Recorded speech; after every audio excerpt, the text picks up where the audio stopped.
જી આપનું નામ અને પરિચય અને આજે તમારે એસએસસીનું રિઝલ્ટ આવ્યું છે શું કહેશો? હું અનુપમ મિશન અને યોગી વિદ્યાપીઠ સંચાલિત જ્ઞાનયજ્ઞ વિદ્યાલયના આચાર્ય રીટાબેન પટેલ છું. આજે અમારું શાળાનું રિઝલ્ટ 97.46% આવેલ છે. કુલ 118 બાળકોમાંથી અમારા 57% બાળકો એવા છે કે જે A1, A2 અને B1 ગ્રેડ પ્રાપ્ત કરે છે. એનો અમને અનહદ આનંદ છે.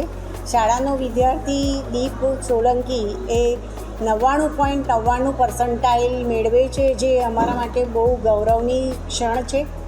અને આ વિદ્યાર્થી અંગે મારે એવું કહેવું કે પ્રિલિમ સુધી આ વિદ્યાર્થી A1 ગ્રેડની નજીક તો હતો જ, પણ પ્રિલિમ પછીનો જે સમય હતો એનો 1 મહિનાનો, એમાં એને જે શાળાએ કોન્ફિડન્સ આપ્યો અને પોતે સ્વયંશિસ્તથી જે ગાઈડન્સ પ્રમાણે મહેનત કરી આ એના પરિણામ રૂપે છે. એટલે છેલ્લી ઘડીની મહેનતો ઘણા બધા પરિણામોને ફેરવી શકે છે. એ અમારો વિદ્યાર્થીઓને સંદેશ છે. ટાઈમ મેનેજમેન્ટ પ્રોપર કરો તો જોઈએ એટલી સિદ્ધિ આપણને હાંસલ થાય.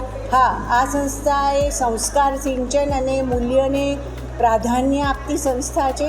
એટલે વિદ્યાર્થી ગમે તેટલો ટોચ પર જાય, પણ અમને વિશ્વાસ છે કે કેજીથી ભણેલો અમારો આ દીકરો આ સંસ્કાર અને સિંચનને શોભાવશે અને આગળ જતાં શાળાનું નામ રોશન કરશે એવી પ્રભુચરણોમાં પ્રાર્થના. અને સંત ભગવાન સાહેબ દાદા જે અનુપમ મિશનના અમારા પ્રેરક છે, તો એમના આશીર્વાદ સદાય સર્વ વિદ્યાર્થીઓ પર રહે એવી શુભેચ્છા. જય શ્રી સ્વામિનારાયણ. મારું નામ સોલંકી દીપકુમાર ભાનુભાઈ છે.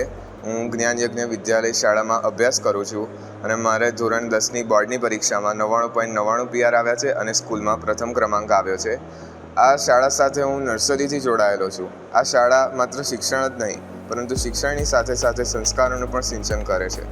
નાનપણથી આ શાળાનો ફૂલ જ સપોર્ટ રહ્યો છે મને, અને જે છેલ્લે શાળાની સ્ટ્રેટેજી, શિક્ષકોનો સપોર્ટ, એના લીધે આટલું સારું પરિણામ પ્રાપ્ત કરી શકાયું છે.